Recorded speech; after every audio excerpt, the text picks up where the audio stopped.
You might recognize our next guest from The Ellen DeGeneres Show. A few years back, Kalen Allen caught Ellen's eye with his hilarious reaction videos, and now he's bringing that same fun to his new podcast with Ricky Lake. This is Advocate Now.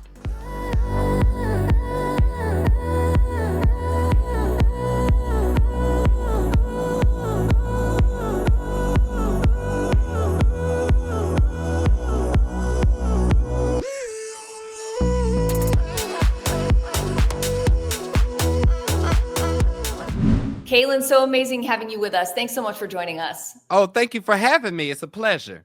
Now, you're co-hosting a podcast with Ricky Lake, Raised by Ricky. Tell us about the podcast. Yes. So, you know what is so funny is that we call it Raised by Ricky. But the funny thing is that I have no recollection of the Ricky Lake show. I know Ricky Lake from Hairspray, of course. So when Ricky asked me to be on the podcast with her, I was elated because what is great about it is that we get to go back in time and rewatch episodes and learn so much about the making of the Ricky Lake show. And I get to kind of experience it for the first time. And it's just such a neat way of being able to tap into nostalgia. And Ricky Lake is just absolutely a dream. Well, your role on the show is sort of like the Gen Z whisperer because Yes. you're introducing the Gen Z perspective to Ricky and the podcast. Tell us about your role on the show.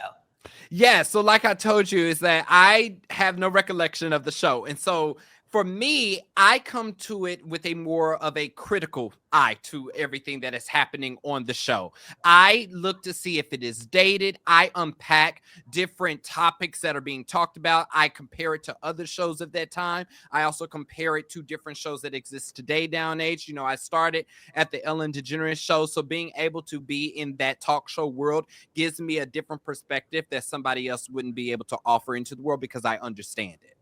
Yeah, I love that Ricky is using the podcast as a way to re-examine her show. It launched almost 30 years ago. And as you mentioned, I mean, you weren't even born when her show first launched. Correct. Has it been interesting for you to see how that show was produced and how it differs from the way that we're creating content today?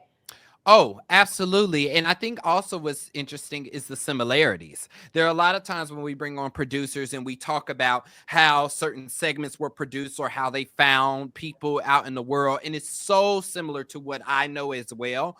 But I think what has also been very special about learning about Ricky specifically within the show is just how people adored her and how very different from a lot of talk shows in today's day and age, especially with talk shows being so celebrity driven.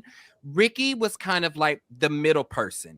Ricky wasn't like, I'm a celebrity, this is my show, I'm the host, but she did a very good job of creating an equal playing field kind of arena within the space. And I think that's what makes the show so special and unique from other shows. And she is so unapologetically herself as well. Yes. What have you learned by working with her? Oh my gosh. You know what is so funny is that we are both very unapologetic people and very authentic. And you know what's so funny is I say this is because I think what I do all the time when we are working together is I am always trying to get Ricky to realize how much of an icon she is. So on the flip side, I'm sure Ricky is learning from you on all things Gen Z. What is that whole dynamic like?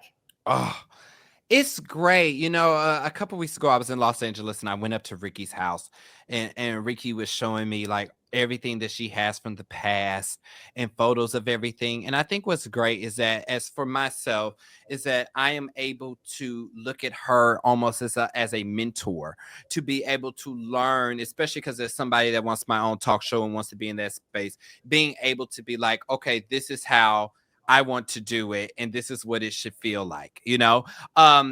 And I think also what she gets to learn from me is kind of how the world works nowadays, especially within Hollywood and TV and film.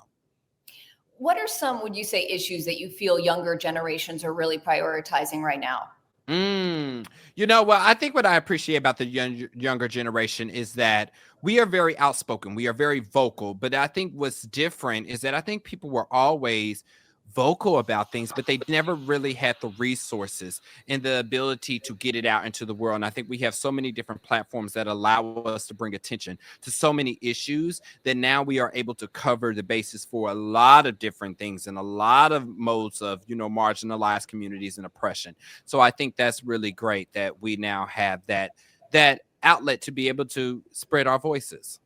I want to talk about your success because you started your YouTube channel. Was it back in 2017? Yes, it was. And you posted a video that went viral. I mean, the rest is history. You've appeared many times on Ellen DeGeneres, as well as other TV and film projects that you've worked on. What motivated you to first create those videos and have the confidence to put yourself out there in that way?